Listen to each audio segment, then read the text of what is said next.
now 8:11. Welcome back to The Early Show. This morning we begin our profile of this year's Kennedy Center Honors.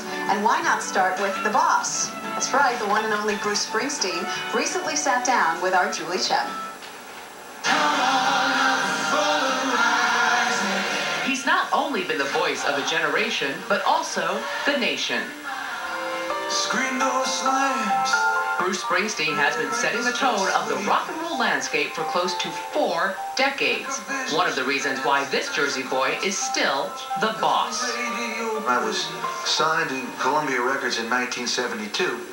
I was signed as an acoustic singer-songwriter like Dylan, and at the time, those were the records that were at the top of the charts. And so I was sort of signed to with an eye on that. But what I had in my pocket was I had 10 years of bar band experience, rock and roll experience, where I played every type of music.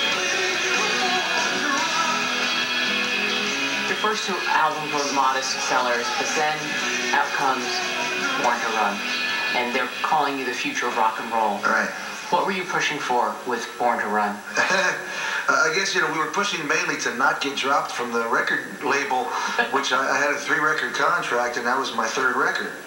So our main concern was if we have another flop, we're probably going to be dropped from our record label, which wasn't hot on us at the time, sent back to New Jersey.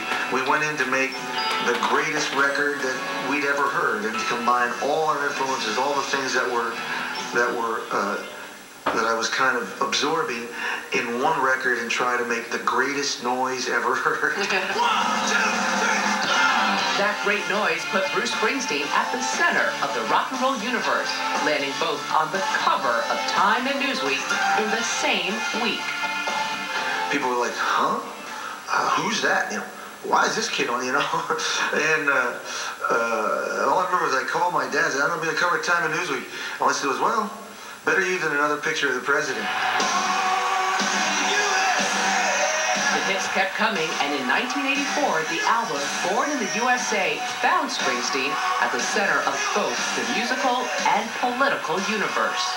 You're a little bit at the mercy of forces that are going to be beyond your control. There was a political campaign, and the Reagan administration came in and sort of tried to co-opt the song and misinterpreted it.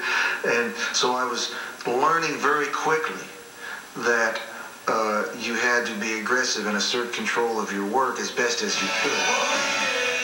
It became the largest selling album of his career, with 2 full years of intense touring and promotion. After going on tour to promote Born in the USA, you said you were a little bit bruised out. Oh yeah, I get bruised out from time relatively often, How do you get back? Not to mention the family, I get bruised out plenty. How do you get back in touch with your inner Bruce? You feel a little. I guess you can feel, everybody can feel a little burnout from their job from time to time, And I think because the job is so fundamentally egocentric, and that, you do reach a point where you go, well, you just sort of want to slip back into daily life a little bit. And now, Bruce Springsteen gets to celebrate being a Kennedy Center honoree. It's always a little bit of a surprise, it was one of our ambitions, really, just to sort of seep into the cultural thread of the country. So it's a little bit of an acknowledgement that people knew you were around a little bit and working. So that's nice. Julie will have a lot more with the boss in our next half hour, and you can see the Kennedy Center Honors next Tuesday, December 29th at 9/8 Central, right here on CBS. Up next, Dave Price with the remarkable story of how the women of Rwanda are weaving a path to peace. Well, look for part 2, unless you're bruised out.